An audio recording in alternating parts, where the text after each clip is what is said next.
convaincu que dans le contexte géopolitique actuel, l'Alliance des États du Sahel constitue le seul regroupement sous-régional efficient dans le domaine de la lutte contre le terrorisme, la CEDEAO ayant brillé par son déficit d'implication dans cette lutte.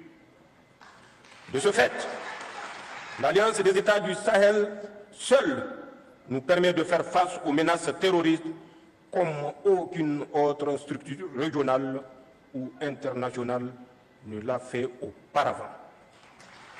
Chers collègues chefs d'État, tout en consolidant cet axe stratégique, il est nécessaire dans le contexte géopolitique actuel de coordonner nos actions diplomatiques, tant au plan bilatéral qu'au sein des organisations multilatérales et harmoniser nos politiques extérieures pour garantir au mieux les intérêts de notre confédération Alliance États du Sahel dans l'arène internationale.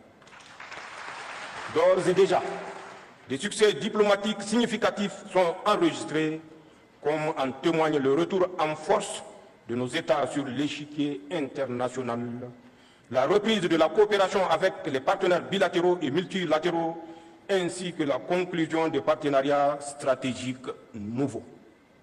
Concernant l'axe développement, il est urgent de créer les conditions d'une véritable sécurité alimentaire dans les pays de l'Alliance et mettre en place le dispositif économique, financier et monétaire nécessaire au financement du développement et à l'investissement productif dans l'espace des États de l'Alliance.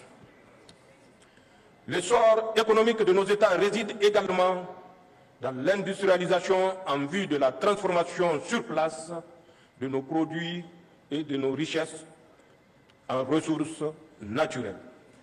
De même que la solidité de notre confédération repose sur notre capacité à édifier les infrastructures d'interconnexion, routes, compagnies aériennes, réseaux ferroviaires, ainsi que des projets structurants dans le domaine de l'agroalimentaire, des industries extractives et de l'énergie.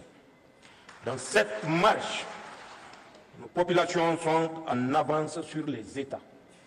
En témoigne l'engouement suscité chaque jour par l'Alliance des États du Sahel auprès de nos jeunes et de nos femmes, car cet élan populaire constitue le meilleur gage de construction d'une confédération de peuples et non un édifice bureaucratique. Chers collègues chefs d'État, nos délibérations permettront assurément d'adopter l'armature juridique et institutionnelle permettant de donner corps et identité à la Confédération Alliance des États du Sahel. Nos peuples ont irrévocablement tourné le dos à la CEDEAO. Il nous appartient aujourd'hui de faire la Confédération Alliance des États du Sahel une alternative à tout regroupement régional factice en construisant une communauté souveraine des peuples, une communauté éloignée de la mainmise des puissances étrangères, une communauté de paix, de solidarité, de prospérité basée sur nos valeurs africaines. Les hauts fonctionnaires et les ministres des Affaires étrangères ayant finalisé et adopté le projet de traité, c'est avec un réel plaisir que je marque mon accord solennel à la création de la Confédération Alliance des États du Sahel. J'approuve également le projet de règlement intérieur du Collège des chefs d'État de la Confédération Alliance des États du Sahel. Le Niger, par ma voix, s'engage à œuvrer inlassablement à la bonne marche de notre Confédération. C'est sur ces notes d'engagement et d'espoir que je déclare ouvert le premier sommet des chefs d'État de l'Alliance des États du Sahel.